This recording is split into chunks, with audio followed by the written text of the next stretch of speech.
WGAL News 8's Commitment 2018 election coverage of the race for the 11th U.S. Congressional District. Tonight, hear from the two people running to represent Lancaster and part of York counties, Republican Congressman Lloyd Smucker and Democrat Jess King. Good evening, I am Mike Straub. I'm Janelle Stelson. We welcome you to this WGAL Commitment 2018 debate for the 11th U.S. Congressional District. Our host for tonight, the Eastern York School District here in York County. Our goal tonight is simple: find out where the candidates stand on the issues and make you a more informed voter. We are pleased to be partnering tonight with the York County Economic Alliance. The newly formed 11th District, much of which used to be the 16th, includes all of Lancaster County and parts of York County. Both candidates are with us tonight. Thank you both. We'll begin with their introductions. Lloyd Smucker graduated from Lancaster Mennonite High School. He was president of a family-owned commercial construction firm. Smucker served on the Planning Commission and Board of Supervisors in West Lampeter Township, then was elected to the State Senate in 2008 and elected to Congress in 2016. Smucker is married with 3 children. Jess King graduated from Lancaster Mennonite High School. She graduated from Eastern Mennonite University and earned an MBA from Bard College. She served as the founding executive director of the Union Project in Pittsburgh, which created places where people could come together.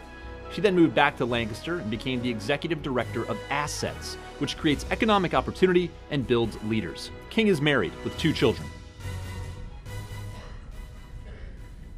Here is the format for tonight. Just a few minutes ago, the candidates drew for who would go first, question order, and Lloyd Smucker will be going first. The first candidate will get 1.5 minutes to answer each question. Then the other candidate will get 1 minute to respond to each question, and we will allow time for rebuttals if we need to. And at the end, the candidates will get a chance to make a closing statement. All right, we're going to begin with a subject that affects everyone, health care. Congressman Smucker, you are first. Families in this district are struggling with the rising cost of health care, and companies are as well. Every time they worry about hiring, recruiting, being able to keep a competent workforce. What are the top 2 things you would do to make health care more affordable? So first, let me say thank you for hosting this event. It's great to be here. Health care, access to affordable health care, access to health insurance at a price that individuals can afford, that families can afford, has been a top priority, not only in this campaign, but 2 years ago when I was running as well. I voted for a bill that would repeal and replace Obamacare, particularly the individual marketplace. 17% of those who have health insurance today are covered through the individual marketplace, and it's not working. We've seen doubling of premiums and skyrocketing deductibles as well, then dramatic impact on families. We have to fix that. We passed a bill out of the House that would have done that. Unfortunately, it failed by 1 vote in the Senate. We've come back around and changed some different aspects of the Affordable Care Act. The bottom line is we want to ensure that people have access. There are pieces to our health care system today that are working, and pieces that we need to build upon, and others that are not. For instance, I believe that we can give the states more powers to be more innovative in the healthcare space. What I believe is that competition, innovation comes from increased competition. It's what drives the American innovation in our healthcare system today. Our goal is to create a system where we have more competition among healthcare providers, more transparencies, and more competition among insurance companies as well. All right, thank you. Jess King. Thank you for having us. It's great to be here. And thank you for the way you framed the question, asking it around how it impacts business and small business. This is what I saw up close and personal working with small businesses all across Lancaster County and beyond, and entrepreneurs who have a business idea who decide not to start it because they can't afford to leave their employer-sponsored health care. This is a huge issue for entrepreneurship and small business in this country, and it's part of the reason that I am an advocate of Medicare for all. I think that in the richest country on earth, healthcare should be a right and not a privilege. And I think that this is actually the fiscally responsible thing to do. There's actually a Koch brothers funded study that talks about the savings that we see in this country if we move from our current trajectory, which is $59 trillion over the next 10 years, Medicare for All, the Koch-funded study, says it would cost $57 trillion over the next 10 years, a savings of $2 trillion. I don't understand why we wouldn't go for something that would actually save $2 trillion for the American people and cover all of us. Right now, there's 23 million people without health insurance in this country. That is a political decision. You asked about two things we do, so Medicare for All. One of the things that includes is being able to negotiate with pharmaceutical companies and curbing the power of special interests in our politics, including the influence of the health insurance industry and the pharmaceutical industry. Go ahead, Congressman. So you just heard Ms. King say that she really believes that our federal government should control our entire health care industry. It doesn't work. Imagine federal government would not have developed a pacemaker. The American innovation is driven by the free enterprise system, by competition in the system, and we have plenty of examples of countries where the single-payer system does not work. Canada, for instance, latest study by the Fraser Institute, an average of 20-week waiting period for medically necessary benefits. Not only that, it would increase the cost. It would increase taxes by $32 trillion over the next 10 years, more than doubling our tax rates. It's a bad idea. It just would not work. Okay, I see Jess King shaking her head. No, I have to give her a chance to jump in. Yeah, and $32 trillion is a replacement of the current spending that we have, and we see a net savings of $2 trillion. It does work, and we can look at Medicare as a current system that we have that is a social system that our seniors use, that is one of the best in the country, one of the best in the world, rather. We can expand that. Our doctors say this is the direction that we need to go. This makes sense. This makes sense for business. This makes sense from a moral position. And I think as the richest country in the world, what we ask ourselves in a rich and moral country, is it okay that someone goes bankrupt when they're sick? The answer is no. Okay, thank you. Well, our next question might continue this debate on, allow you to expand on some of those points. This question starts with Ms. King. In June, Medicare's Board of Trustees said their own funding may run out by as soon as 2026. What will you do in Congress to ensure Medicare is sustainable for all Americans? I think one of the first things that we can do is talk about negotiating with pharmaceutical companies. So there's currently a loophole so that Medicare cannot negotiate for pharmaceutical prices. We are the only country, rich country on earth, that does not negotiate with pharmaceutical companies for prices. When Congressman Smucker talks about, free market or a market-driven solution, what is more basic to free market than negotiating for prices? And we can't do that under the current system that Congress keeps in check. So I think this is part of the reason we need to also look at campaign finance. Pharmaceutical industry and health insurance industry are the two biggest contributors to candidates, including Congressman Smucker, who influence the decisions that lawmakers make when they get to Congress and keep the status quo. We need to make this shift, and the only way we do it is getting big money out of politics, making sure that candidates do not take money from those special interests, because if they do, my question is, will they ever actually work for taxpayers, for individuals, over the special interests? So this is a huge issue when we talk about how we find savings in the current model. And in Medicare for All, it's the same issue. We need to curb the influence of the special interests like pharmaceuticals, the health insurance lobby, to make sure that people actually are paying a fair price. Right now, the top 5 pharmaceutical companies have seen record high profits while seniors can't afford their medications. How does that make sense? Thank you. Congressman Smucker, what will you do to ensure Medicare is sustainable? So a top priority of mine is to ensure that we keep the promises that we've made to people who are paying into the system for really both Medicare and Social Security. I mean, think about that. You pay into a system your entire life, and you find that perhaps you will not be able to rely on that benefit.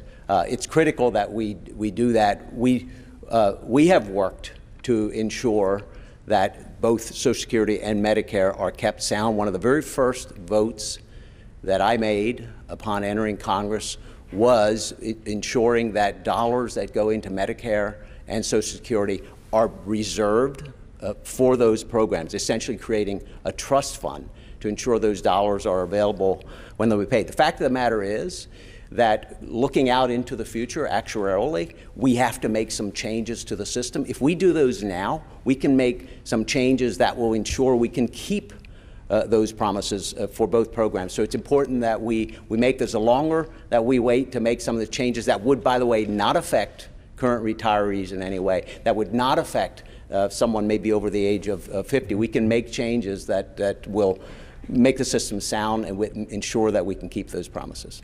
Can I add something to that? Sure. He voted to cut $500 billion from Medicare and Social Security. $500 billion. And so to talk about protecting Social Security and Medicare, when this is something that our seniors are depending on, and yet making a vote to cut that much money from programs does not mean protecting and keeping them sound for the future for those seniors. Not only did I not vote for that, but I worked on a specific bill that I introduced that after listening to constituents who were on Medicare, I found some had seen penalties that they weren't expecting. It was a fairly specific situation when they were able to be on their employer insurance for a little while, not realizing they needed to sign up earlier. So I introduced a bill that would reduce those penalties. We have to continue to work to protect the systems, and I will certainly continue to do that. So is Ms. King just wrong on Yes. that vote?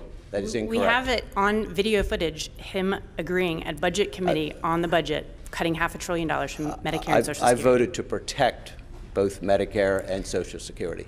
Okay, thank you both.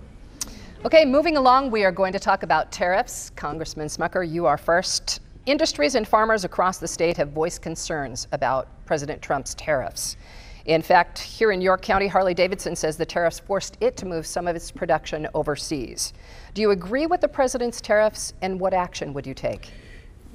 We're fortunate to have a president who finally is working to ensure that our trade practices work to protect American jobs, work for the American worker, and work for American companies. The president believes, and I share this belief, that we've been in a trade war for a long, long time. We just happen to have been on the losing end of that. He also believes, and I've spoken to some of the top negotiators who are negotiating NAFTA and other trade deals with other countries, they believe it is necessary to implement some short-term pains in the form of tariffs to correct some of the situations that we've been in. Dairy is one of the most, one that we can talk about. Canada, very protective of its dairy market, about almost 300% tariffs on dairy products coming in. At the same time, dairies, we're one of the top 10 dairy counties in the country. And today, dairy farmers are having trouble keeping their farms. We have a lot of smaller family farms. Average farms here are about 80 acres. A lot of those are dairy. And that's an entire market that we haven't had access to because of unfair trade practices. So I'm thrilled with the work that has been done in regards to negotiating better trade practices, and I'm thrilled with the reaction that we're seeing from countries all across the world. We will have a better deal with Mexico. We will have a better deal with Canada, and they're going to be reducing those tariffs for dairy, which is going to be a significant impact right here in our area. China is talking about coming back to the table, and the EU has agreed to zero tariffs. Okay, thank you. Jess King. I agree that countries need to play by the rules, and when countries break the rules, like China has done with intellectual property, they need to be held accountable. So I definitely agree that we need to do some work on holding people accountable with tariffs and our trade relationships. I do think, though, that the president is taking something more like a bulldozer to this issue when it's something that needs a hammer and it's a nail. We could be more careful with this, more thoughtful with this. I think coming at it from without a lot of care, without a lot of diplomacy is a huge concern and could start an unanticipated trade war. And that's something that we need to avert at all costs. Those are the pain that we see our farmers, the uncertainty that farmers are dealing with in this moment when they see prices going up and they don't see what the options are for them, especially when it's such a volatile situation. So we need to take this, invest in diplomacy, invest in relationships, and not with leadership by tweet, frankly. Thank you.